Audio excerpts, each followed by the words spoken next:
So last lesson, you learned slope-intercept form. This is an equation, y equals mx plus b, where m can be called the rate of change, the slope, or the move. Those are all the same thing. And b can be called the initial, the y-intercept, or the begin. Today, we're going to look at slope and y-intercept form in a graph. Okay, so the first thing we're going to talk about is our y-intercept. Our y-intercept is just where it crosses the y-axis. That's all it is. It's a point, a location where it crosses the y-axis. So this one, this line, this linear equation crosses the y-axis or intercepts at 0, 3. Okay, so to find the y-intercept, you find where it intersects the y-axis and you put it in coordinate form, which is always 0 and a number. There's a little more work for slope. Slope on a graph, or the rate of change, is how steep the line is and which direction it's facing.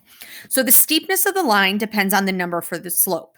So for an example, the slope of a line of 4 is going to be really steep, where the slope of 1/4 is not as steep.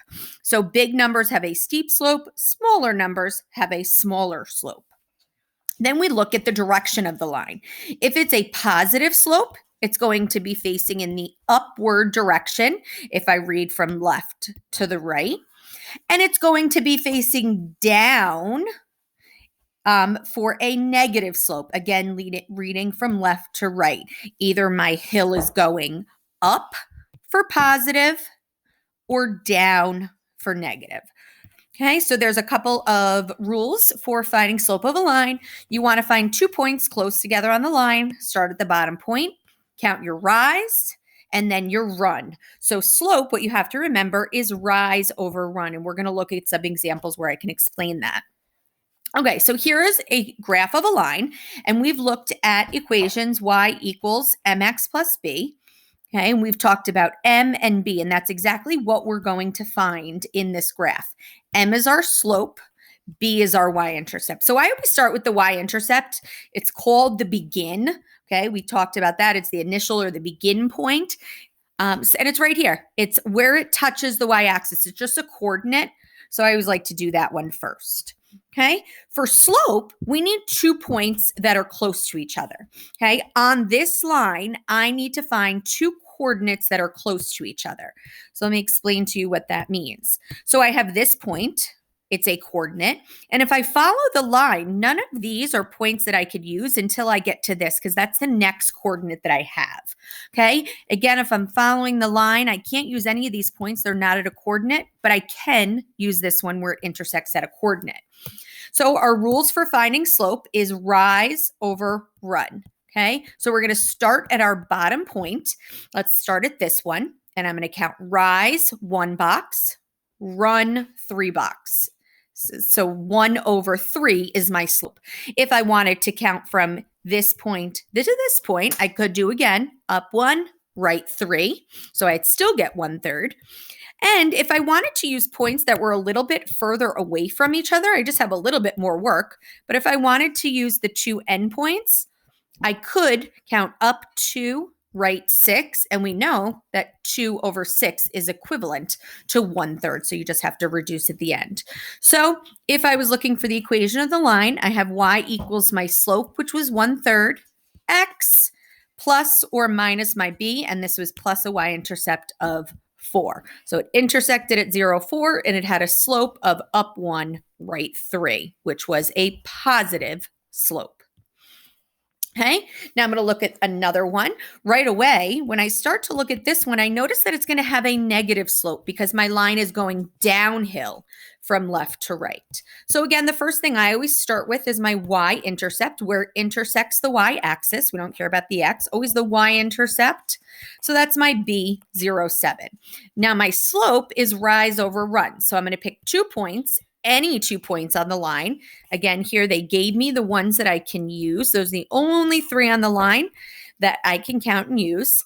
Best way is to start from the bottom point and go up 4, left 1. So up 4, left 1 is going to make that 1 negative. Again, if I wanted to go here, I go up 4, left 1, same thing.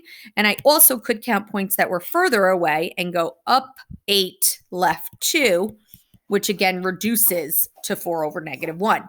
Okay, so if I write my equation, I have y equals my slope. 4 divided by -1 is -4. I put my x plus my y-intercept, so that is my equation in slope-intercept form. Okay, another example. Again, we see this one has the points. Again, this line is pointing down from left to right, so it's going to have a negative slope when we look at that. But I'll start out with my y-intercept. My y-intercept is right here at 0, 3. So when I have my equation, it's going to end in +3. And now I'm going to look at my m, or my rise over run. Okay, I'm going to pick any 2 points on the line. Again, these points are shown to me. And I'm going to go up to left 1. Up to left 1 is going to give me that negative slope. 2 divided by -1 is -2. So I have -2 for my slope, 3 for my y-intercept. Again, I check negative slope, negative slope. Okay, next example. This one looks a little bit different because they did not give me points on the line. So this is what most of your equations are going to look like. You're not going to have points. You're going to have to find your own points. So again, I start with my y-intercept. This one intersects below the x-axis, so it's below. So it's going to be a -3, 0, -3 for my y-intercept. Again, now let's find rise over run. Okay, first thing I want to notice is this is going to be a positive slope. It's going up from left to right, so a positive slope. So this one, again, you're going to have to find some points. So I'm looking for anything that's on a coordinate. This here is on a coordinate. I keep going. This here, keep going. Again, you don't need to pick all of these. You just have to find 2 points that are on a line. I just wanted to, for practice, show you which ones are on the line. So I'm going to pick any 2. And I'm going to go up to right 1. 2 over 1 for my slope. So y equals my slope. 2 divided by 1 is 2x. And again, we had a -3 for my y-intercept. So it becomes -3 for my slope-intercept form. Okay, next one. Again, we are looking for our slope and y-intercept. I always write myself a little note that B is my y-intercept, M is my slope. You can make a note that it's rise over run. You might want to make the point that this is negative because it goes down from left to right. So you might want to point that out to yourself. So you could check that at the end.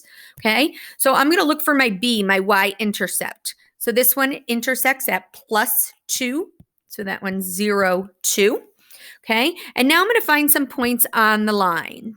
Okay, any of these are on the line. So I am going to count, and it is going to be up to left 2. Okay, up to left 2. Okay, so now I want to go and write the equation. Y equals 2 divided by -2 would reduce to -1x, and then plus my y-intercept of +2. You also could just see the -1 not written. You also might see -x plus 2. Again, this had a negative slope. And if you wanted to even pick points closer together, that's why you could always reduce. You could have picked points that was up 1, left 1, which is also up 1, left 1, equivalent to 2 over -2. So we have our y equals -1x plus 2. Okay, another equation. Again, this is going to be a negative slope. You might want to make yourself a little note. Y-intercept, I always start there, is 0, 4. That's where it begins on the y-axis. Okay, this one's a little bit tougher because I'm looking for a point on the line. I just have one more. So I'm going to have to use that one. So I'm going to start at the bottom point and count up. So that was up 3, left 2. Anytime I go left, it becomes negative. So when I write my equation, I could leave it as 3 over -2x plus 4, or most likely you will see it as -1.5x plus 4. Again, they are both correct answers, and they are both equivalent. Y equals mx plus b. Next one, okay, this is a positive slope. That's the first thing I notice, that it goes up from left to right. So I make that note to myself. Okay, y-intercept is going to be this point right here. I see that each box represents 1. So my y-intercept is 0, 1. I'm going to count rise over run. For my slope, again, here are just some points that I could choose. if I wanted to choose them. So I'm going to count up 2, right 1, up 2, right 1. So my equation becomes y equals 2 divided by 1 is 2x plus 1, which was my y-intercept. Okay, another example. Again, looking for my equation, y equals mx plus b. M and B, again, my M is going to be negative. The line goes down from left to right, so I might want to make myself that note. Okay, I'll start with my y-intercept, which is 0, 2. Intersects at 0, 2. Now I'm going to look for 2 points on the line. Okay, here and here. Again, you could have chosen any of these. And I'm going to go up 1, left 2. Up 1, left 2. Always rise over run. Again, you could see negative 1/2 x plus 2. Or you could see negative 0.5 x plus 2. Both are equivalent. Y equals mx plus b. Okay, next line looks a little bit different. Okay, I'm going to look for my slope and my y-intercept. So my y-intercept where it touches the y-axis is 5. So 0, 5 will be my y-intercept. And my slope, so I'm going to pick 2 points on my line. Okay, so I could have here and here, or you could pick any points here. So to rise, if I start at 1 point and go to another, so I'll just leave 2 points on there to show you. If I start at 1 point and count up and over to another one, I go up 0 and I went left 1, up 0, left 1. Okay, or I could have picked these 2 points. I could have went up 0, right 3. Okay, any of those are all going to reduce to the same thing. So I get y equals, my slope was 0 and my y-intercept was 5. So this has a 0 slope, which more likely you'll see written as just y equals 5. Okay, crosses the y-axis at 5, which means it looks like this, y equals 5. And any horizontal line, I always remember horizontal has a slope of 0. Has 2 O's in it. Horizontal line has a slope of 0. So where actually it ever crosses the y-intercept is the name of the line. So this would be the y equals 1 line.